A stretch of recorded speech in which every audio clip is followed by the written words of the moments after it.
March 1242, the Hungarian plains. The roads are mud, not the kind of mud you drive through, the kind that swallows wagon wheels whole, the kind that turns an army's march into a crawl. And through that mud, moving east, an army that had never retreated. 40,000 horsemen, maybe more. The exact number lost to history, buried in the chaos of their withdrawal. They move in columns, disciplined even in retreat. Their horses are gaunt, ribs showing through matted coats. 3 months of hard campaign in a land they'd bled dry. At the head of the column rides Batu Khan, 32 years old, grandson of Genghis Khan. He doesn't look back toward Vienna. Vienna lies 3 days' ride to the west. 3 days. The richest city in Central Europe. Walls that had never fallen. Churches filled with gold. The gateway to Germany, to France, to Italy, to Spain, to all of Western Christendom. Batu's scouts had reached Vienna's outskirts in February. They'd mapped the approaches. They'd counted the defenders. They'd sent their reports back. The city could be taken. And now, in March, Batu rides east, away from Vienna, away from the greatest prize in Europe. His officers don't question the order. In the Mongol army, you don't question, but you can see it in their faces. The confusion, the frustration. Behind them, Hungary burns, 200,000 people dead, maybe more. The chronicles can't agree on the number. When you're counting corpses in the hundreds of thousands, precision becomes impossible. Entire villages erased, not conquered, erased. The systematic kind of destruction that takes planning, takes coordination, takes a machine built for annihilation. And they'd done it in less than a year. But now they're leaving, riding east through the mud, toward the endless steppes of Russia, toward the vast distances that separate Europe from the heart of the Mongol Empire. For 800 years, historians have told us why. December 11th, 1241, Karakorum, the Mongol capital, 8,000 kilometers east of Hungary. The great Khan Ögödei dies, stroke probably, organ failure from a lifetime of drinking. He was 56 years old. When a great Khan dies, Mongol law is clear. Every prince must return to the capital for the Kurultai, the great council that elects the successor. No exceptions. So Batu withdrew. Ögödei's death saved Europe. Simple, clean, easy to remember, and almost certainly wrong, because when you look closely at the timeline, at the climate data we didn't have until 2016, at the Hungarian sources that didn't make it into the Western chronicles, at the logistics that any military officer would recognize, the story becomes something else entirely. This isn't a story about divine intervention or lucky timing. It's a story about a man, a king, 43 years old when the Mongols came, educated, intelligent, third generation of a powerful dynasty, a man who made every wrong decision possible, who watched 60,000 of his soldiers die in a single day, who fled his own kingdom in disgrace, who came back broken, and then did something remarkable. But we're getting ahead of ourselves. Let's go back before the retreat, back before the catastrophe, back to when King Bela, the fourth of Hungary, still believed he was invincible. The year 1206. In the steppes of Mongolia, a man named Temujin accomplishes what everyone said was impossible. He unites the Mongol tribes under a single banner, takes the title Genghis Khan. Universal ruler. He's not the first to try. Dozens of tribal chiefs before him had the same dream. They all failed. Steppe peoples don't unite. They raid each other, they feud, they splinter. Genghis Khan changes that, not through charisma alone, through systems. He breaks down the old tribal structure. No more fighting for your clan. Now you fight in units of 10.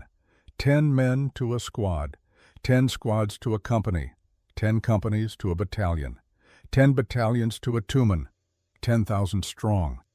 Your loyalty isn't to your tribe anymore. It's to your tumen, to your commander, to the Khan. He creates the YAM system, relay stations every 40 kilometers across the empire, fresh horses waiting. Messengers can cover 100 kilometers in a day. In Europe, messengers are lucky to make 30.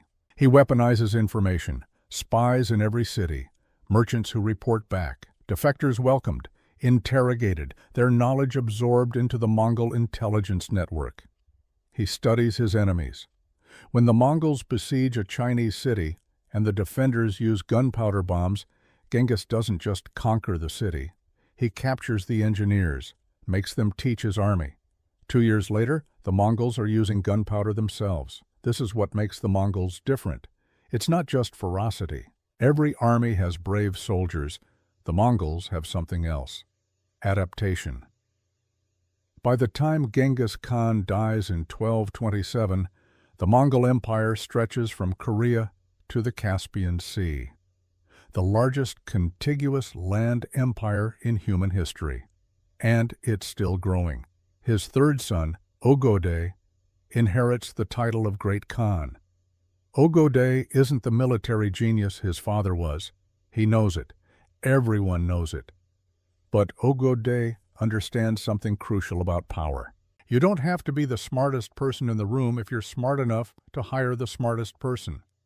And the smartest military mind in the Mongol Empire is a man named Subutai. Subutai is 60 years old in 1235. He's been fighting for the Khan since he was 17.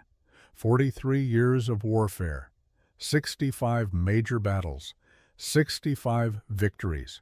He's short, stocky, nothing impressive about his appearance, but when he looks at a map, he sees things other commanders miss. In 1221, while chasing an enemy army through Persia, Subutai convinces Genghis Khan to let him keep going west, just to see what's there. It's supposed to be a reconnaissance mission, 20,000 men. 2 years, maximum.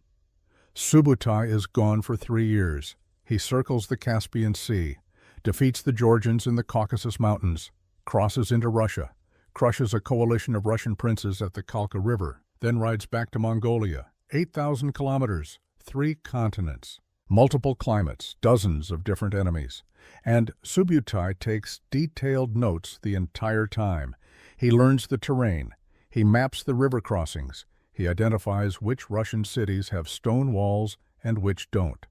He catalogues the tactics of European heavy cavalry, their strengths, their weaknesses, how they charge, how they break. When he returns to Mongolia in 1224, he presents Genghis Khan with something no one's ever had before, a comprehensive intelligence assessment of Europe. Genghis is impressed, but he's old, tired. He has other priorities. Subutai waits. 10 years later, in 1235, Ögödei Khan calls a great council. The empire is rich now. China is mostly conquered. Persia is pacified. The question is, what's next? Subutai steps forward. He's 60. This is his last chance. He presents his plan, not a raid, a conquest, all the way to the Great Sea, the Atlantic Ocean. The council is skeptical. Europe is far. Europe is different. Europe has knights in armor, castles, organized kingdoms. Subutai is patient. He explains, step by step. First, Volga, Bulgaria. Then the Russian principalities. Then Poland and Hungary. Once Hungary falls, the rest of Europe is exposed. Why Hungary? Geography. Hungary sits in the Carpathian Basin, a massive plain, perfect for cavalry. To the west, Vienna and the German kingdoms. To the south, the Balkans and the road to Italy. Take Hungary, you control the gateway to Western Europe. But there's another reason. The Cumans. The Cumans are a Turkic people. Nomads like the Mongols. They live on the Russian steppes. When the Mongols sweep into Russia in 1237, the Cumans face a choice. Submit or flee. 40,000 Cumans choose to flee. They ride west into Hungary. King Bela IV accepts them, offers them land, protection, even adds King of Cumania to his list of titles. It's a generous move. It's also a catastrophic diplomatic error. To the Mongols, this is harboring enemies. This is interference in Mongol affairs. This is justification for war. In late 1240, Batu Khan sends an ultimatum to Bela. Hand over the Cumans, submit to Mongol authority, or face the consequences. Bela doesn't respond. Let's talk about Bela IV. He's 43 years old in 1240, third-generation Arpad dynasty. His grandfather Andrash II went on crusade. His father, also named Andrash, was a weak king who let the nobility run wild. Bela is determined to be different, strong, centralized. He claws back power from the nobles. He cancels their privileges. He forbids them from building private fortifications. That last policy is important. Bela believes stone castles in the hands of nobles lead to fragmentation. Little local warlords who don't answer to the king. He's seen it in Germany. He won't allow it in Hungary. So Hungary in 1240 has maybe 10 stone castles. Everything else is wood and earth. Bela doesn't think this is a problem. He has something better than castles. He has an army. 60,000 men, maybe more, heavy cavalry, knights in chainmail and plate, trained from childhood. Each knight worth 10 common soldiers. Bela has fought the Cumans before, beaten them. Nomadic horse archers are fast, but they can't stand against a proper charge. European heavy cavalry is the finest military force in the world. Bela knows this. Every military commander in Europe knows this. The Mongols know it too. That's why they spent 10 years figuring out how to beat it. Winter 1240. While Bela ignores Batu's ultimatum, the Mongol army gathers on the Russian border, 150,000 men, maybe more. The chronicles disagree, but even the conservative estimates are terrifying. They're not all Mongols. Maybe half are ethnic Mongols. The rest are Turkic auxiliaries, Chinese engineers, Persian siege specialists. The Mongol Empire absorbs everyone useful. In March 1241, they cross into Hungary, not from one direction, from three. Northern prong through Poland, a diversion. 20,000 men under Baidar and Kadan, two of Batu's cousins. Their job is to prevent Polish reinforcements from reaching Hungary, to spread fear, to tie down European armies. On April 9, 1241, this northern army meets a Polish-German coalition at Legnica. Duke Henry II of Silesia leads the defense. He has Polish cavalry, Teutonic Knights, Templar Knights. Professional warriors. The Mongols destroy them. The battle lasts 6 hours. When it's over, Henry II is dead. His head mounted on a spear, paraded around the battlefield. The Mongols collect the right ears of every enemy corpse. 9 sacks full. It's not a close fight. But Legnica is the diversion. The real attack is happening in Hungary. The main Mongol force splits into 3 columns, classic Subutai. The first column, under Batu Khan, attacks through the Vereka Pass, the main Carpathian crossing into northeastern Hungary. It's heavily defended. The Hungarian commander there is Count Palatine Denis Tomaj. He's confident. The pass is narrow, perfect for defense. The Mongols hit the pass on March 12th. Denis has the high ground. Hungarian crossbowmen rain bolts down on the advancing Mongols. The Mongols don't stop. They take casualties, keep coming. Their cavalry dismounts, fights on foot in the narrow pass. It's brutal, hand-to-hand in the rocks. Denis holds for 3 hours. Then the Mongol engineers arrive. They've brought portable siege equipment, mangonels, small ones, designed for mountain warfare. They start lobbing incendiary pots into the Hungarian positions. Denis' crossbowmen can't fight fire. They retreat. The Mongols pour through the pass. Denis tries to regroup, rallies his men for a counterattack. The Mongols are waiting. They've already deployed on the Hungarian side of the pass. Cavalry in formation. 3,000 horsemen. Denis charges. It's what you do. Hungarian knights don't retreat. The Mongols shoot. Composite bows. 75 kilograms of draw weight. Arrows with hardened steel tips designed to punch through mail. Denis's cavalry gets within 50 meters, then 40. Horses go down. Knights fall. At 30 meters, the Mongols wheel their horses and withdraw. Standard tactic, feigned retreat. Denny knows it's a trap. He's not stupid, but his men are already committed. You can't stop a cavalry charge mid-motion. The Hungarians pursue. The Mongols lead them into a prepared kill zone. More cavalry emerges from the flanks. The Hungarians are surrounded. Denis dies fighting. His entire force, maybe 3,000 men, annihilated. The pass is open. The Mongols are inside Hungary. Back in Buda, King Bela receives the news. Denis is dead. The eastern border is breached. Bela isn't panicking yet. Denis was outnumbered. It's a setback, not a disaster.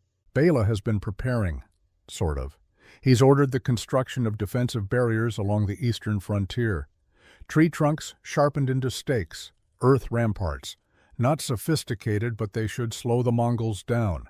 The Mongol engineers clear these obstacles in 3 days. Because the Mongols have done this before, they conquered China. Chinese cities had walls 30 feet high and 20 feet thick. Hungarian earth ramparts are a mild inconvenience. Bela's advisors start suggesting things. Magister Benedict, the royal master of crossbowmen, proposes a new design, a heavier crossbow with greater range and penetrating power. He's been testing it for months. It works. Bela tells him maybe later. There's no time for new equipment. Use what we have. Khan Khoten, the Cuman leader, offers to send scouts.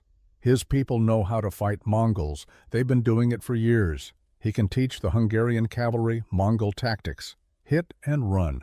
Avoid decisive battles. Guerrilla warfare. Bela refuses.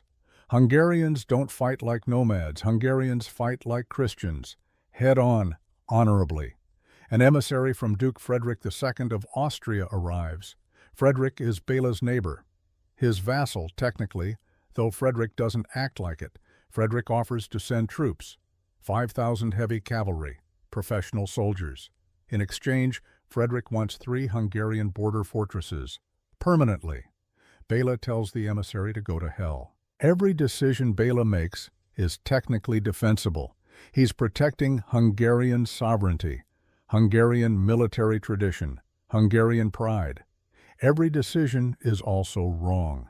By late March 1241, all 3 Mongol columns are inside Hungary, Batu in the northeast. 2 other forces, under Kadan and Shiban, approaching from the east and southeast. Bela finally mobilizes the full Hungarian army. He sends out the call, every night, every able-bodied man. This is it, the defense of the kingdom. By early April, Bela has assembled maybe 60,000 men. Some estimates go as high as 100,000. The exact number is lost, but it's the largest army Hungary has ever fielded, larger than the Mongol forces in the immediate area. Bela knows this. He's confident, too confident. The Hungarians march east to meet the invaders. The plan is simple. Find the Mongols, pin them down, crush them with superior numbers and superior cavalry. On April 10th, the Hungarian army reaches the Sajo River near the village of Mohi. Across the river, Mongol campfires. Batu's force, maybe 30,000 men, maybe 40. The scouts can't get an accurate count.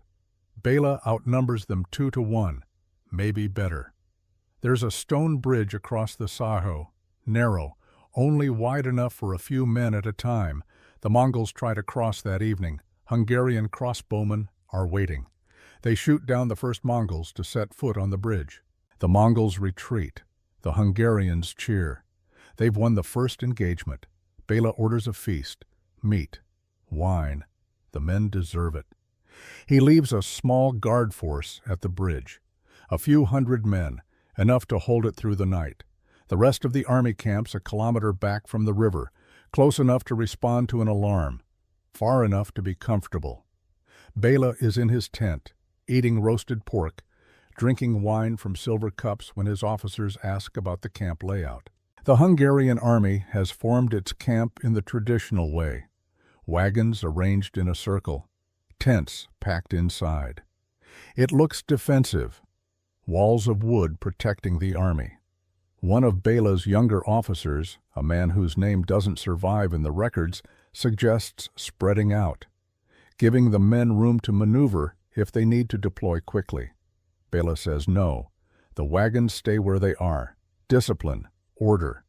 This is how armies camp. That night, while the Hungarians sleep, Subutai is moving. He's taken 30,000 horsemen on a flanking march, south along the river, 8 kilometers downstream.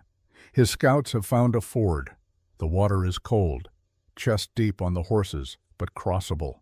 The Mongols cross in darkness, silent, no torches. The only sound is water and the creak of leather. By dawn, Subutai is on the west bank of the Sajo, behind the Hungarian army.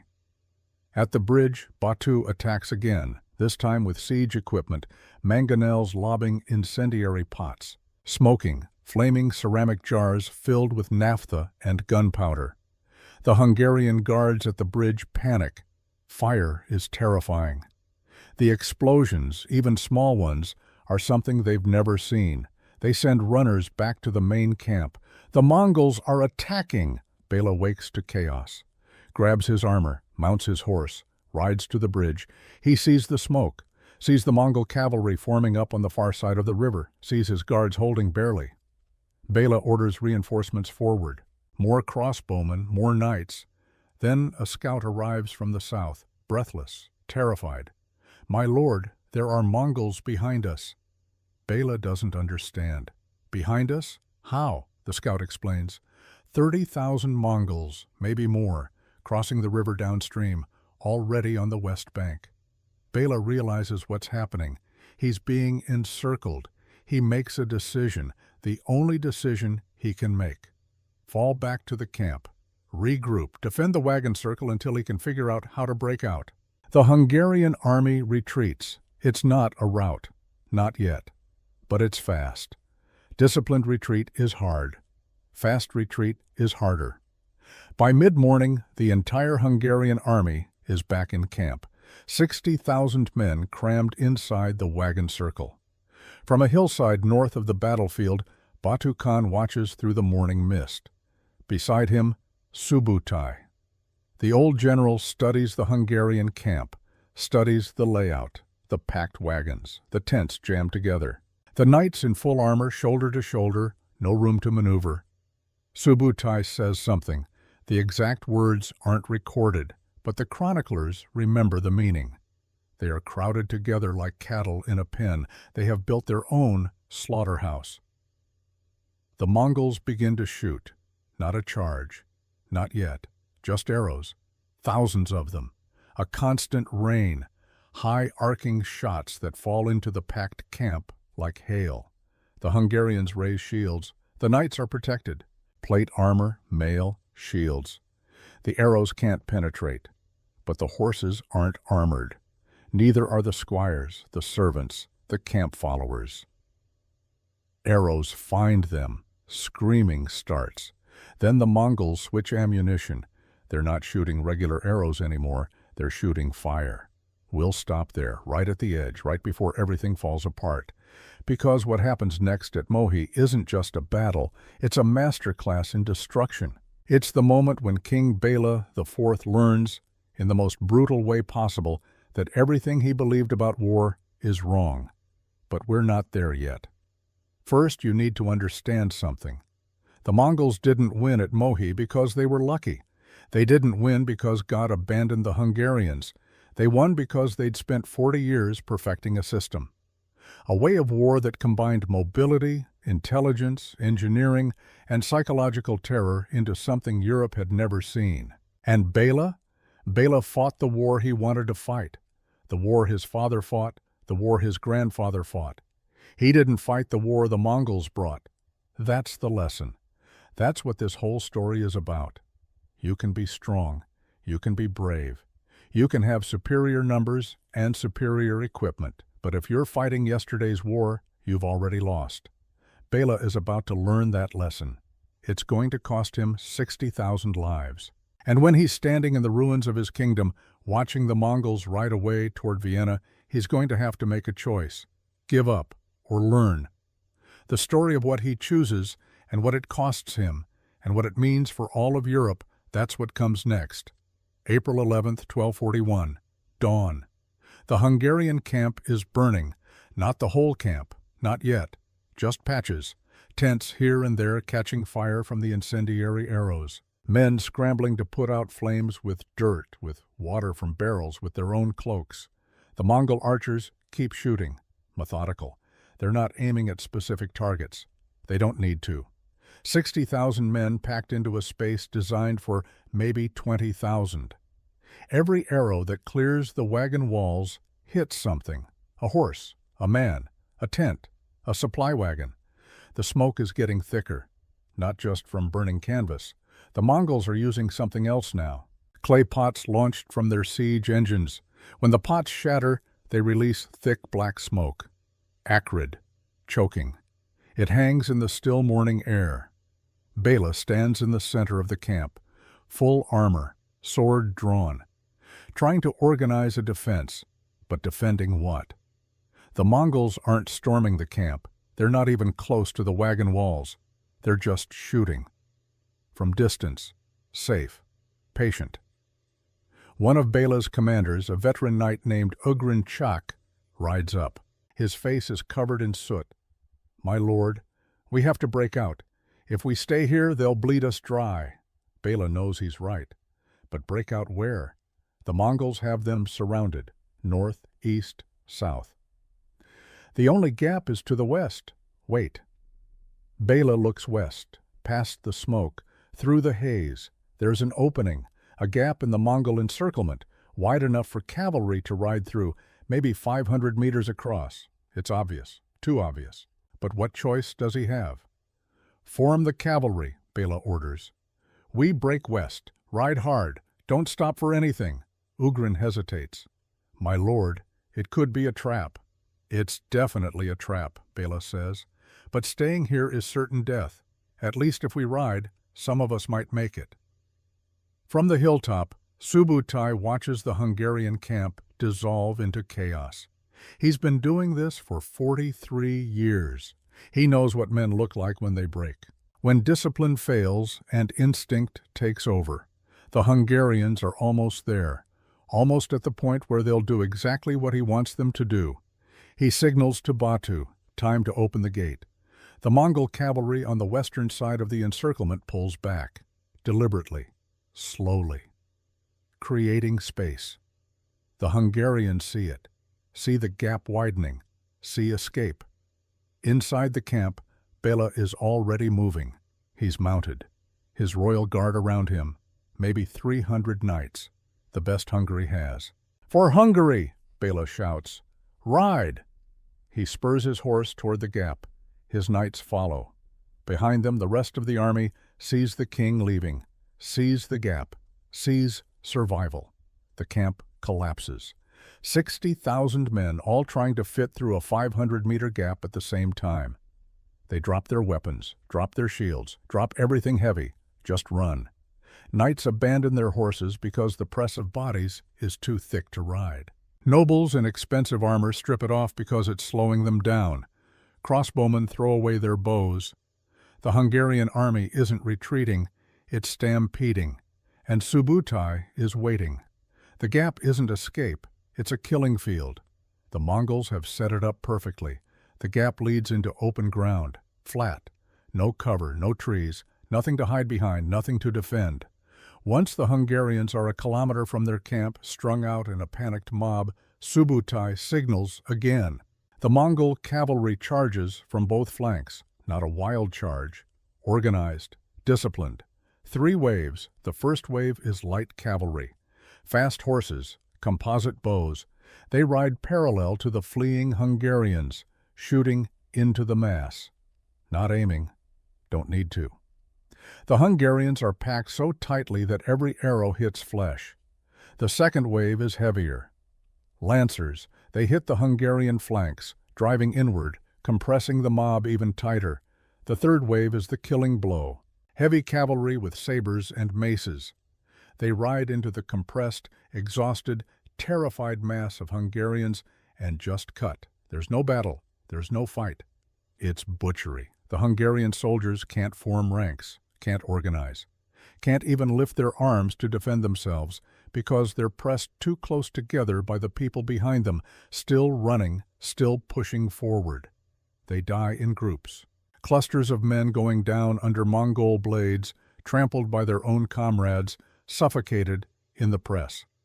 Thomas of Spalato, a Croatian monk who sees the aftermath, writes this: "When the Mongols saw that their enemies were exhausted from running and unable to stretch out their arms to fight or their legs in flight, they began to rain spears upon them from all sides and cut them down with swords. Left and right they fell like leaves in autumn. The whole way was covered with their wretched bodies.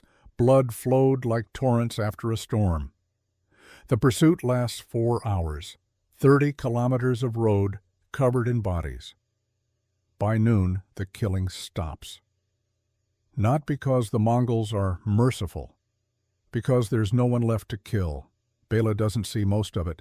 He's in front with his royal guard, 300 knights, the best riders, the fastest horses. They break through the initial Mongol contact, lose maybe 50 men doing it. The rest ride hard west. Bela doesn't look back, can't look back. If he stops, he dies. His horse is exhausted, foam at the mouth, sides heaving. But the horse keeps running because Bela keeps kicking.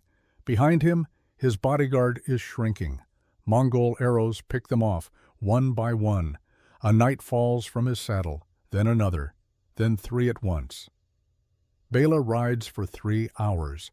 When he finally stops at a small village near the Austrian border, he has maybe 30 men left. 30 out of 300. He turns around, looks east, toward Mohi. The sky is dark, not from clouds, from smoke, from the pyres the Mongols are building, burning the dead, tens of thousands of bodies. Bela starts to shake, not from fear, from understanding. His army is gone, not defeated, gone, annihilated.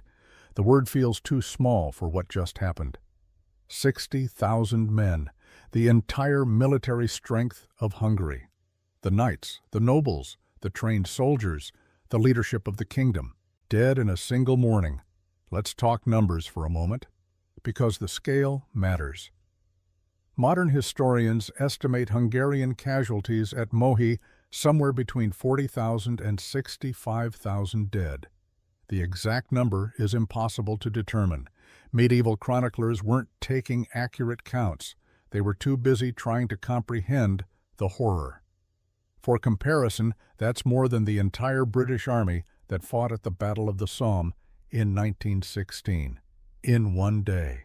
In one battle. The Mongol losses? Maybe 1,000, maybe 2,000. Some sources say fewer.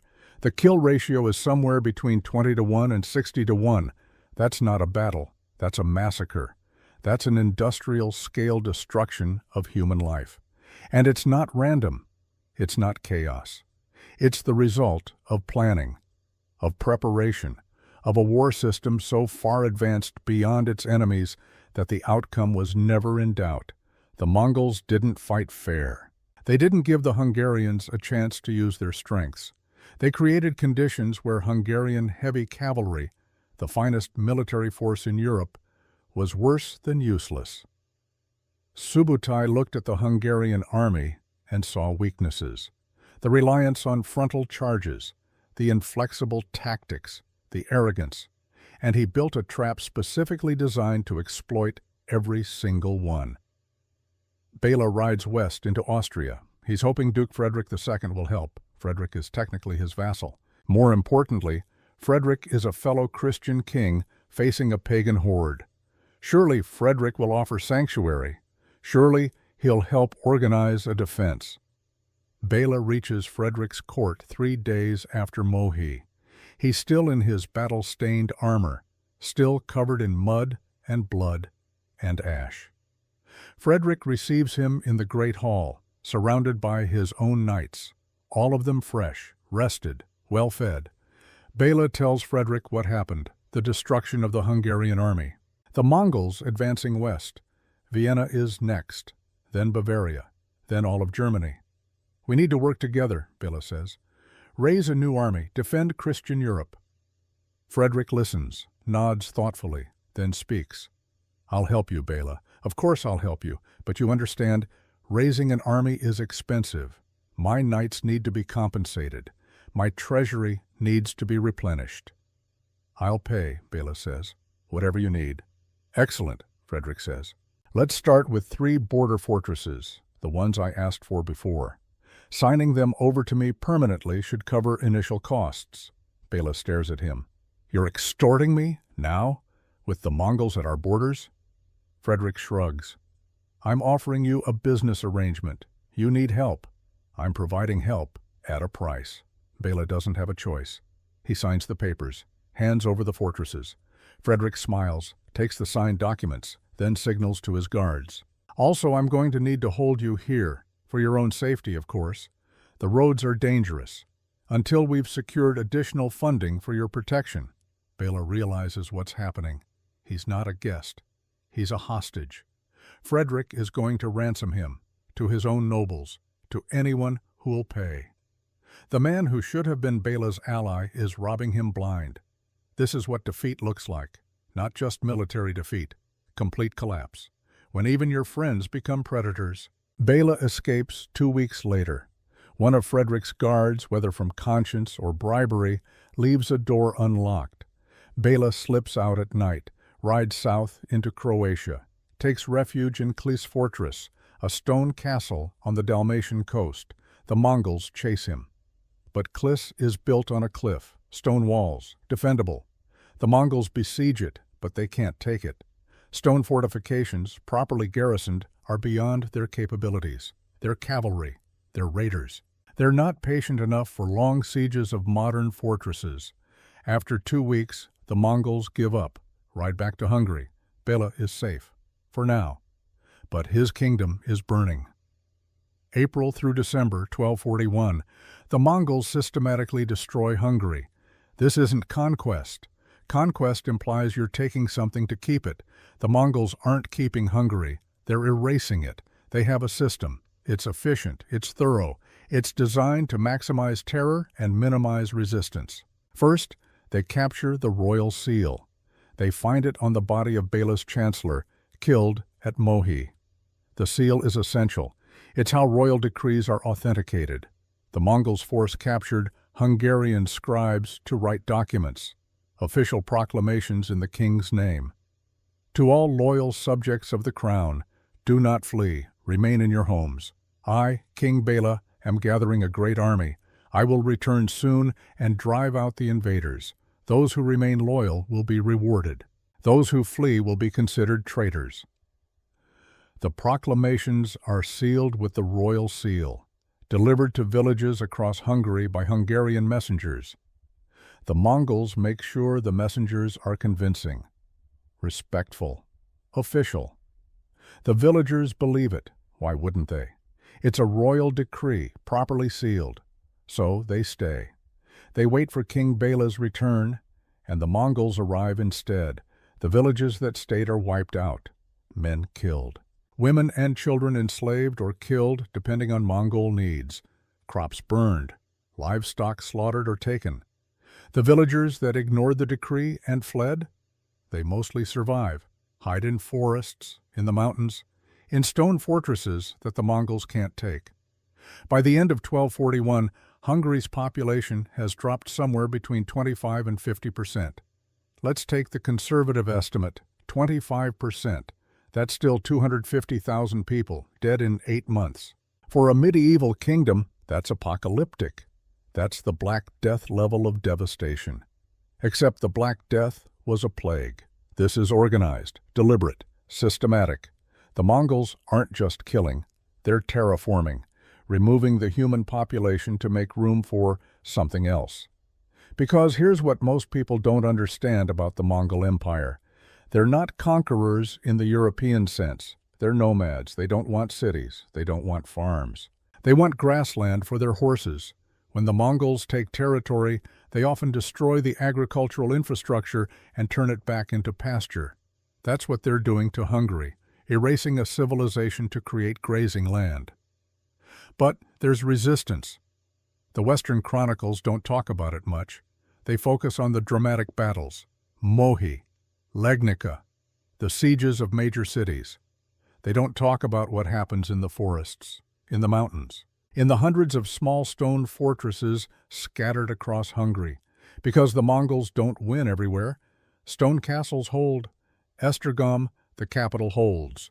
The Mongols besiege it, can't take it, move on. Pannonhalma Abbey, stone walls on a hilltop. The monks and local villagers fortify it. The Mongols try twice, fail twice, give up. Tihany Abbey, on a peninsula in Lake Balaton. The Mongols would have to cross water to reach it. They don't even try.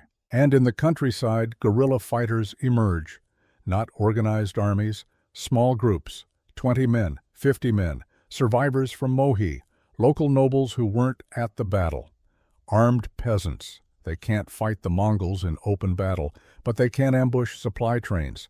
They can attack small Mongol patrols. They can make the occupation expensive. The Mongols respond with overwhelming force. When they catch guerrilla fighters, they don't just execute them, they crucify them. Leave the bodies on the roads as warnings. It doesn't stop the resistance. It just makes them more careful. This is important, because the traditional narrative of Mohi is that Hungary was helpless after the battle, completely defeated, waiting for someone to save them. That's not true. The Hungarian people fought, not effectively, not enough to drive out the Mongols, but enough to make the occupation difficult, enough to tie down Mongol forces, enough to impose costs. Every Mongol soldier guarding a supply depot is a soldier who can't be attacking Vienna. Every unit hunting guerrillas in the Carpathians is a unit not pushing west. The resistance doesn't save Hungary, but it slows the Mongols down, creates friction. And in war, friction matters. By December 1241, the Mongols control most of Hungary. The major cities that didn't have stone fortifications are destroyed. The countryside is depopulated. The economy has collapsed. Bela is still hiding in Croatia. Frederick of Austria still has his border fortresses. The Hungarian nobility that survived Mohi is scattered across Europe, refugees in foreign courts. The Mongol army moves to the Danube, the last major barrier between them and Vienna. Rivers in winter are dangerous to cross, but the Mongols have been crossing rivers their entire campaign. They have pontoon bridges. They have engineers who can find fords even in winter conditions. In late December, Mongol cavalry crosses the frozen Danube in multiple places. Mongol scouts penetrate deep into Austria. They reach the outskirts of Vienna itself. Map the defenses, count the garrison, send reports back to Batu. Vienna is wealthy. Vienna is well defended, but it's also siegeable. The Mongols have taken bigger cities. They have the equipment, they have the expertise. The question isn't whether they can take Vienna. The question is whether it's worth the cost. Because here's what's changed since April. In April, the Mongols were fresh, full strength, supplied. Their horses were well fed on the spring grass of the Hungarian plains. In December, they're tired. They've been campaigning for 9 months. They've taken casualties, not many by their standards, but some. And in the Mongol system, every loss matters because every soldier is a trained specialist. More importantly, the horses are suffering. Mongol warfare depends on horses. Each warrior needs multiple horses, 5 to 7 remounts. That's 200,000 to 280,000 horses for a 40,000-man army. In spring and summer, the Hungarian plains had good grass. The horses grazed, stayed healthy. But something's changing with the weather.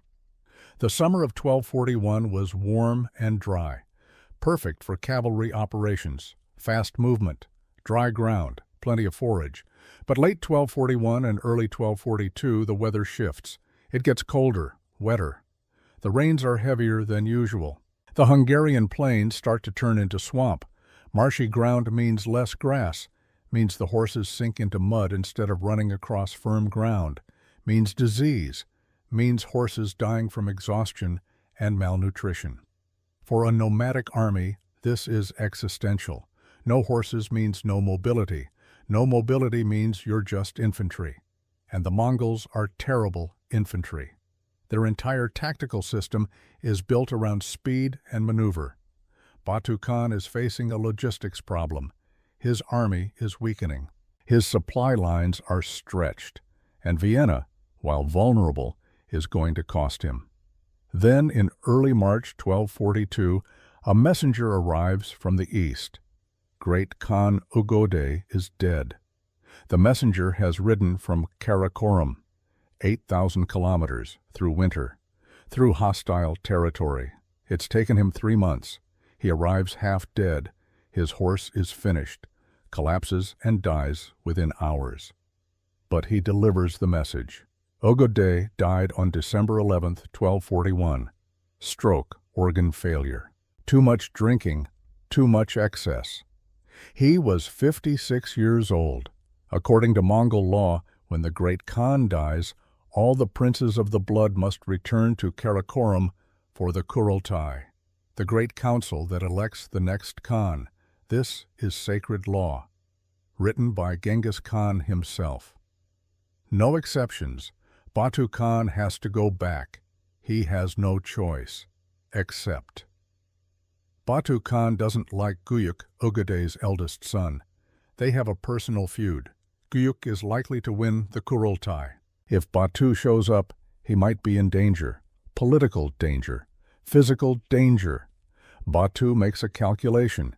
He doesn't go back to Mongolia. He stays in Russia, sets up his own power base, founds what will become the Golden Horde. But he can't stay in Hungary. Not with the succession crisis. Not with the logistics falling apart. Not with Vienna requiring a major siege operation that could take months. Batu orders a withdrawal, not a retreat. The Mongols aren't being chased. They're choosing to leave. In March 1242, the Mongol army rides east.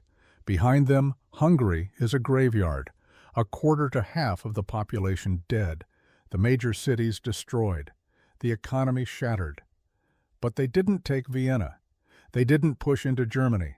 They didn't conquer Western Europe. For 800 years, historians said it was because of Ugode's death. Simple, clean, a lucky break for Europe. But when you look closely, the story is more complicated. Ugode died in December. The Mongols didn't start withdrawing until March.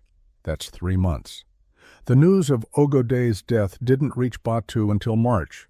According to some sources, Batu didn't even learn about it until he was already at Kiev, a quarter of the way back. So why did they leave?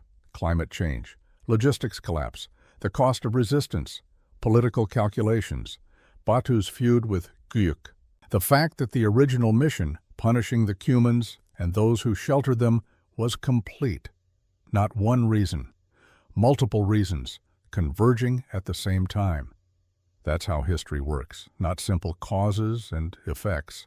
Complex systems, multiple variables, decisions made with incomplete information under pressure. Batu Khan looked at Vienna and made a calculation. He could probably take it, but at what cost and why? What would he gain? The answer was not enough to justify the risk. So he left, and Europe survived. But this isn't where the story ends, because Bela is still alive, still hiding in Croatia, watching the Mongols withdraw. And Bela has learned something brutal, something necessary. He's learned that everything he thought he knew about warfare was wrong. He's learned that strength without preparation is useless, that pride without humility is suicidal, that the world doesn't care about your traditions or your honor or your noble bloodlines. The world cares about one thing: can you adapt? Bela spent his entire life believing in Hungarian superiority, Hungarian cavalry, Hungarian strength, Hungarian pride. In One Morning at Mohi, all of that was revealed as fantasy. Now Bela has a choice. He can cling to the old ways, rebuild Hungary exactly as it was, wait for the Mongols to come back and destroy it again. Or he can learn. He can study what the Mongols did, figure out why it worked, and build something new, something that can survive. The next 30 years of Bela's life are going to determine whether Hungary survives as a nation or disappears into history. And the Mongols, they're going to come back, 44 years later. same tactics, same strategy, same overwhelming force.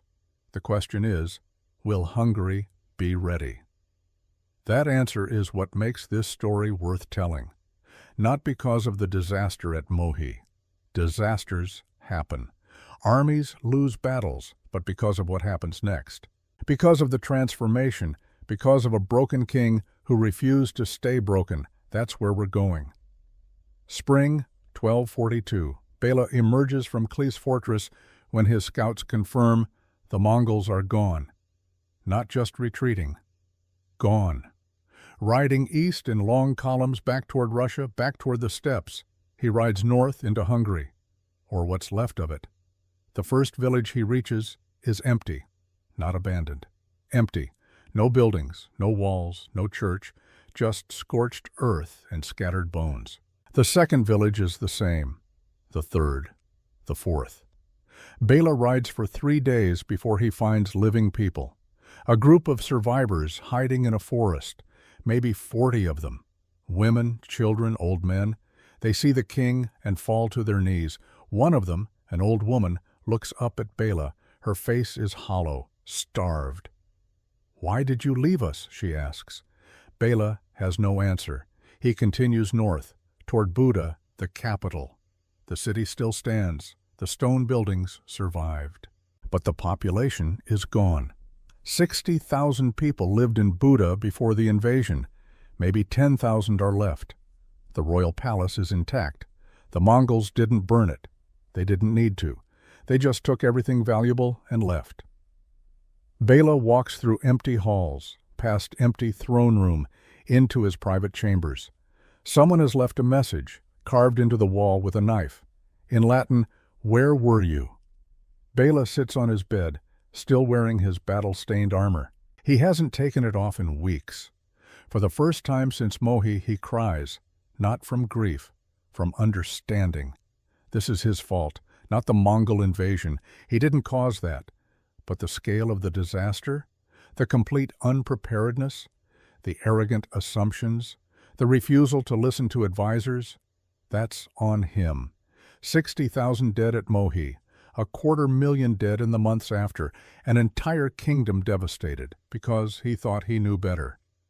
Bela is 44 years old. He's been king for 6 years. He thought he understood power, thought he understood war. He understood nothing. Now he has a choice. Give up. Abdicate. Hand whatever's left of Hungary to someone else. Or learn. The traditional story says the Mongols withdrew because Ögödei Khan died. It's a clean explanation. Divine intervention, maybe. Lucky timing. The great Khan dies. The Mongol princes have to return home for the succession. Europe is saved. For 800 years, that's what everyone believed.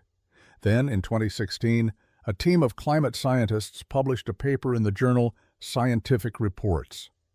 They'd been studying tree rings, those circular patterns in tree trunks that record growth year by year. Thick rings mean good growing conditions. Thin rings mean drought or cold. The scientists took core samples from ancient trees in the Austrian Alps and the Carpathian Mountains, trees that were alive in 1241. Trees that recorded the weather. What they found changed everything. From 1238 to 1241, Europe experienced unusually warm, dry summers. Perfect weather for cavalry operations. The grasslands of the Hungarian plains were lush. The ground was firm. Fast movement, good forage for horses. Then, in early 1242, the climate shifted, dramatically. Summers became cold and wet. Rainfall increased by 40%. The Hungarian plains, which had been perfect cavalry terrain, turned into marshland. For a nomadic army dependent on horses, this wasn't just inconvenient, it was catastrophic. Each Mongol warrior traveled with 5 to 7 horses. Remounts. Pack animals. A 40,000-man army meant 200,000 to 280,000 horses. Each horse needed about 10 kilograms of grass per day. That's 2,000 to 3,000 tons of fodder, daily. In dry conditions, the Hungarian plains could support that. Barely. In wet conditions, with half the grasslands submerged, with the rest churned into mud by hundreds of thousands of hooves. The horses starved. Mongol mobility depended on having fresh horses. You rode one horse hard for a few hours, then switched to a fresh mount. That's how they could cover 100 kilometers in a day. But if your horses are malnourished, weak, dying from disease in the wet conditions, you can't do that anymore. Your light cavalry becomes slow cavalry. Your rapid encirclements become plodding advances. Your whole tactical system collapses. The scientists ran the numbers. They calculated forage availability based on rainfall patterns.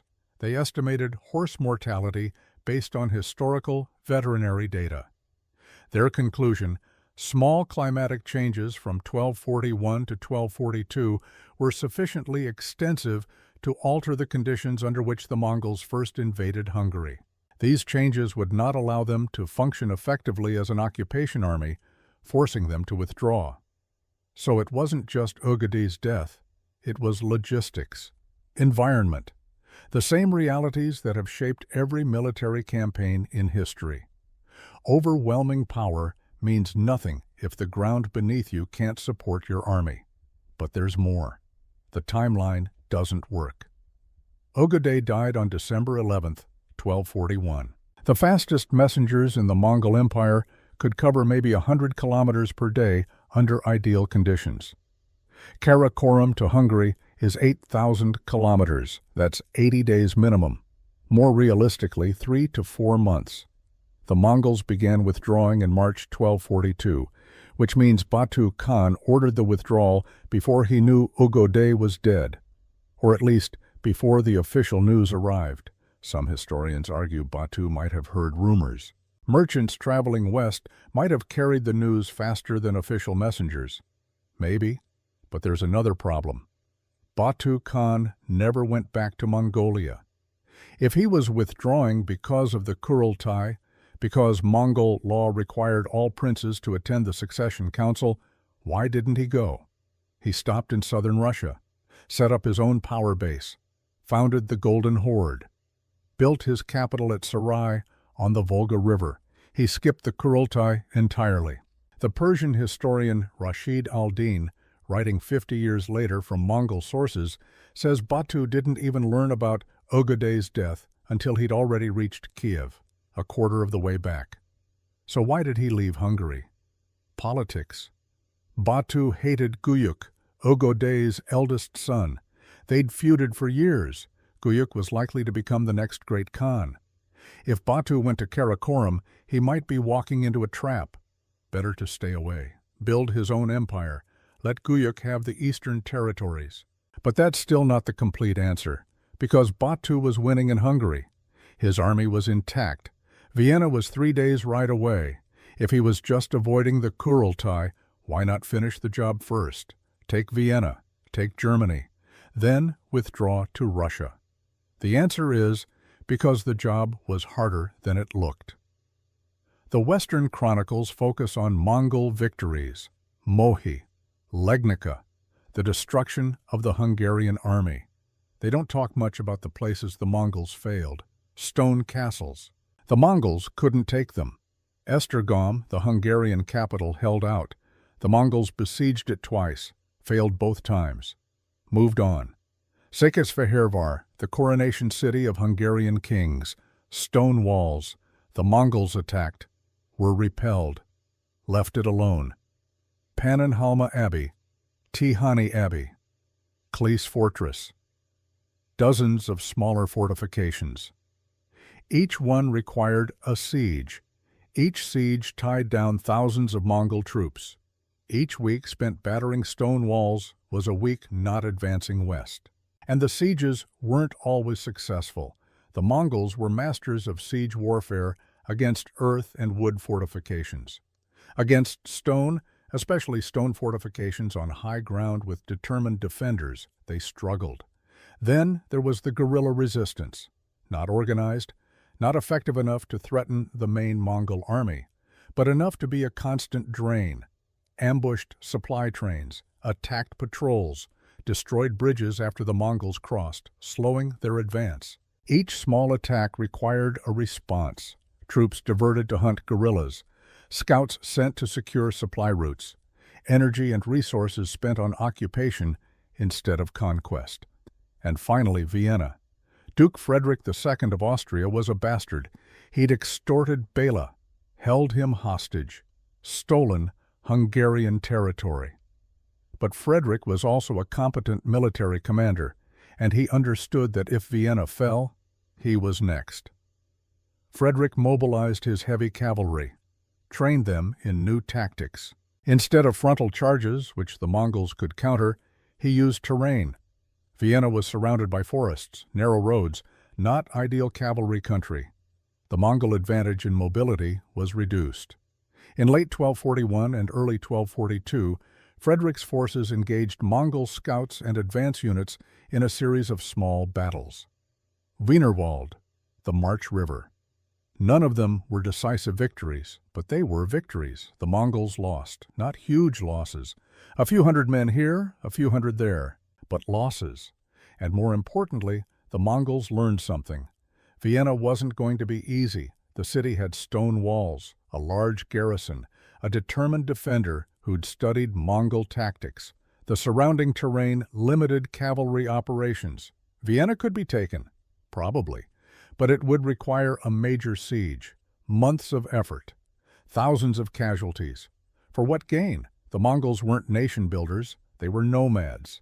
They conquered to create grazing land, to secure trade routes, to eliminate threats. Vienna didn't threaten them. Western Europe didn't threaten them. The mission had been to punish the Cumans and those who sheltered them. Hungary was devastated. Mission accomplished. Was Vienna worth the cost of a long siege with a weakening army in deteriorating conditions with a succession crisis brewing back home? Batu Khan decided it wasn't. That's the real reason for the withdrawal, not one factor, multiple factors converging at once. Ogoday's death created political uncertainty. The climate made logistics impossible. Hungarian resistance and Vienna's defense raised the cost. The original mission was complete. Any one of those factors Batu might have pushed through. All of them together? Time to leave. Bela doesn't know any of this. He doesn't know about tree rings or climate data. He doesn't know about Batu's political calculations. All Bela knows is the Mongols are gone, and his kingdom is destroyed. He spends the spring and summer of 1242 just trying to survive, organizing food distribution, burying the dead, counting what's left. The numbers are devastating. Before the invasion, Hungary had a population around 1 million. After, maybe 500,000, maybe 750,000. The chronicles don't agree. The entire noble class has been decimated. Most of the great families lost their heads at Mohi, the bishops, the counts, the palatines. Dead. The economy has collapsed. No one planted crops in spring 1241 because they were fleeing the Mongols. No harvest in fall 1241. Famine. No tax collection. No trade. No functioning government. Bela is king of ruins, and he has to rebuild. But rebuild how? The same way? The same military doctrine? The same assumptions? The same systems that failed so catastrophically? Or something new? Bela makes his decision in late 1242. He issues a proclamation. It reverses one of his core policies, the policy he'd fought hardest to enforce. The ban on private fortifications is lifted.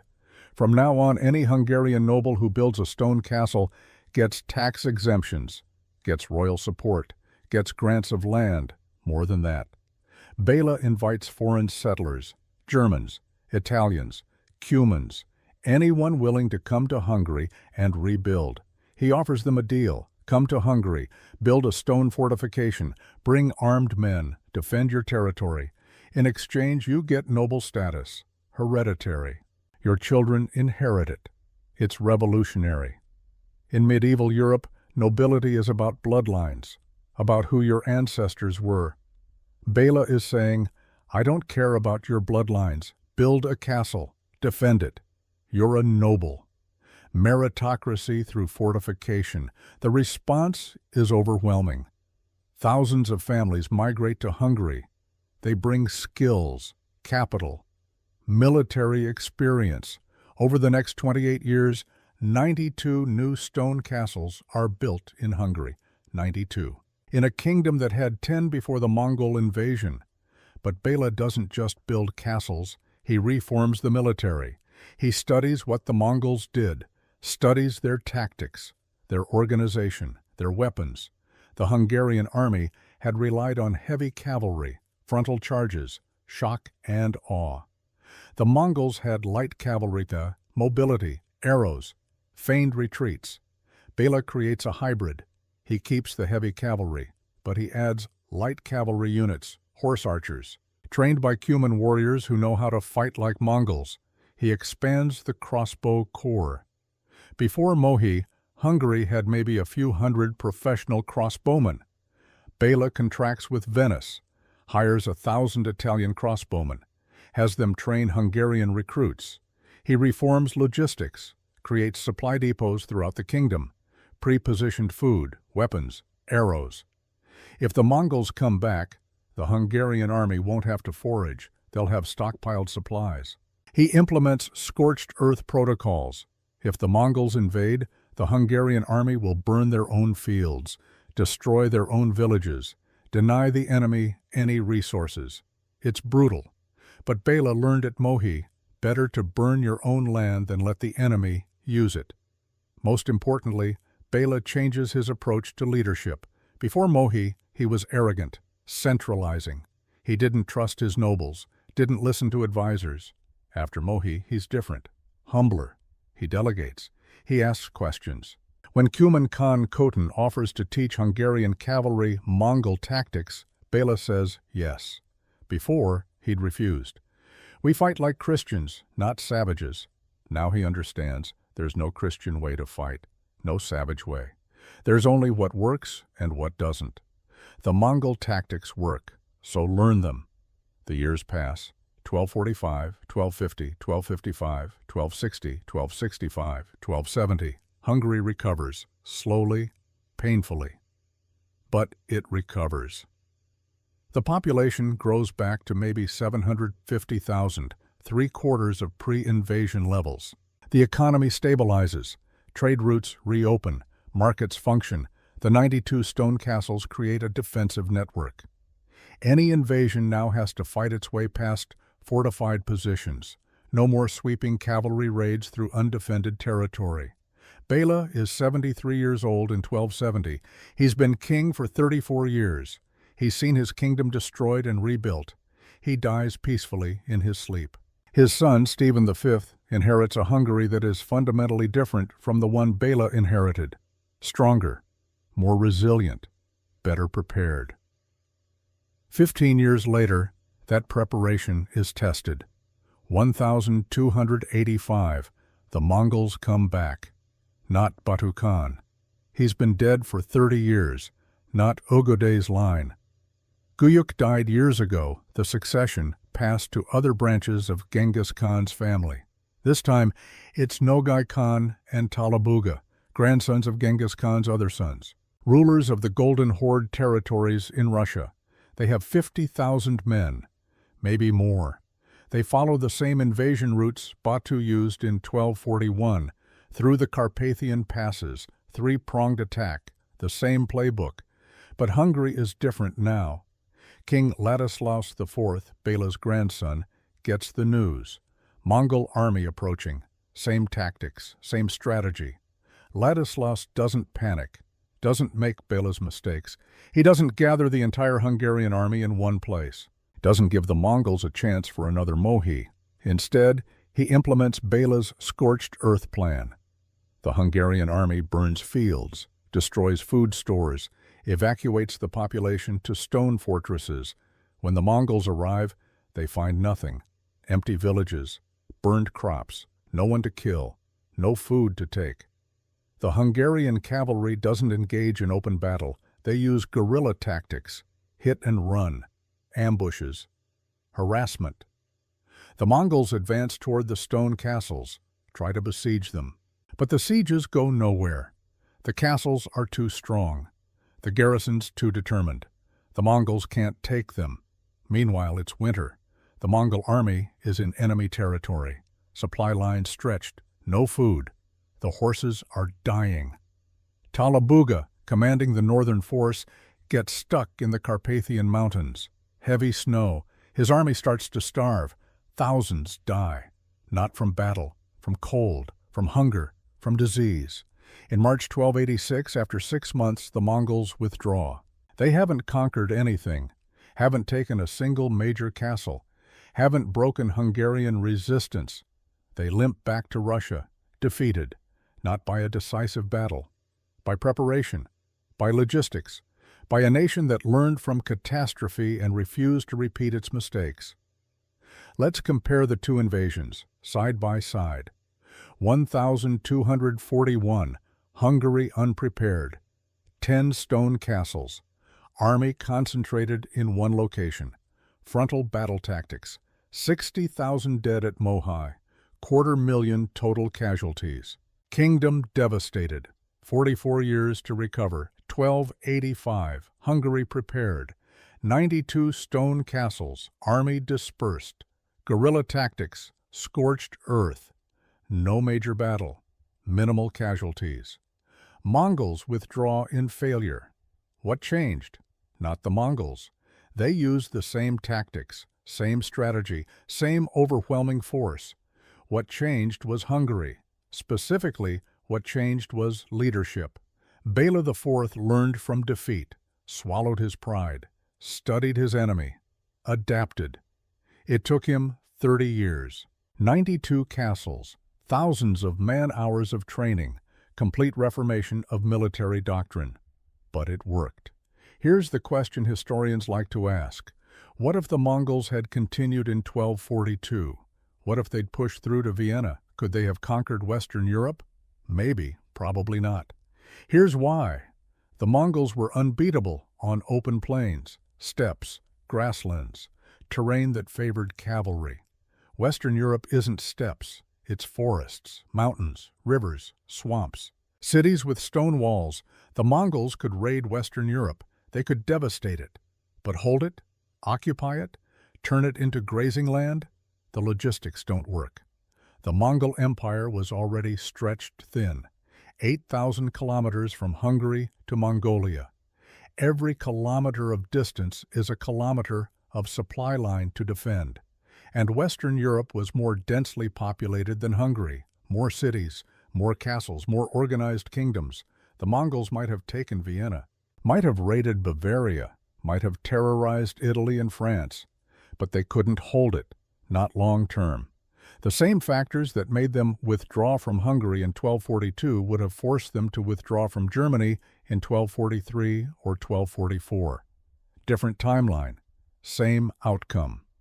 The real alternate history isn't what if the Mongols conquered Europe, it's what if Bela had been prepared in 1241? If Hungary had 92 stone castles in 1241 instead of 10? If Bela had listened to his advisors? If the Hungarian army had used mixed tactics instead of relying solely on heavy cavalry? The Battle of Mohi might never have happened, or if it did, it might have been a Mongol defeat.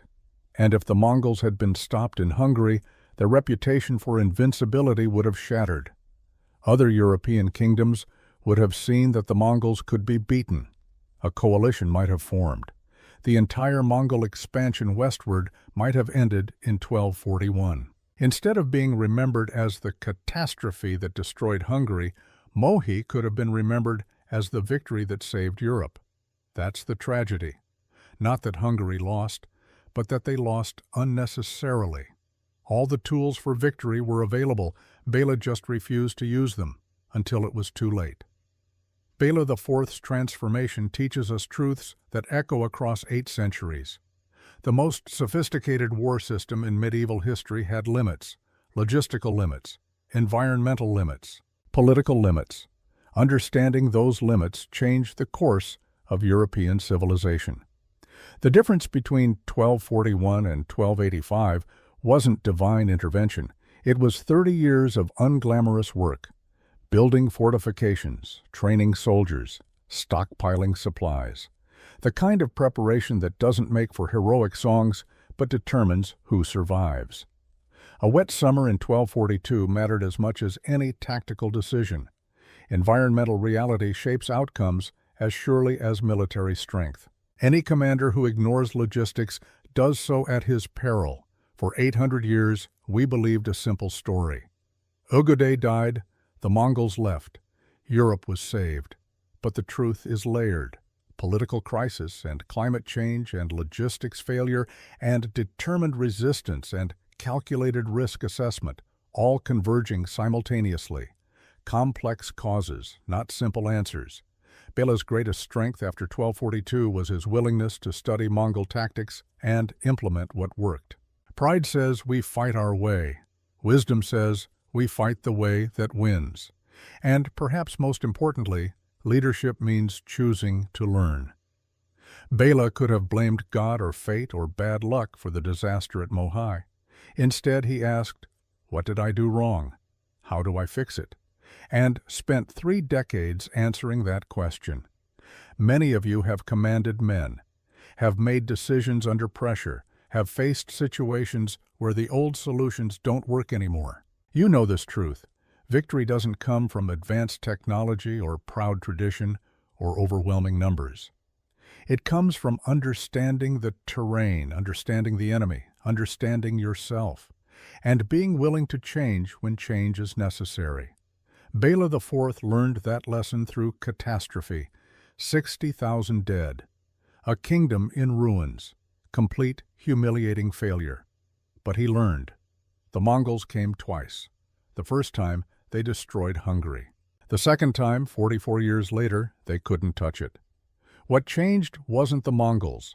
They used the same tactics, the same strategy, the same overwhelming numbers. What changed was Hungary, leadership that chose adaptation over pride, preparation over hope, wisdom over arrogance. That transformation, from catastrophe to resilience, from defeat to victory, took 30 years and 92 stone castles. Boring work, unglamorous work, essential work, but it worked. And 800 years later, the lesson remains. You can lose everything, your certainty, your army, your kingdom. But if you're willing to learn, willing to adapt, willing to do the unglamorous work of preparation, you can survive. You can rebuild. You can win. The most formidable war machine medieval history ever produced was stopped. Not by matching its power, but by understanding its limits.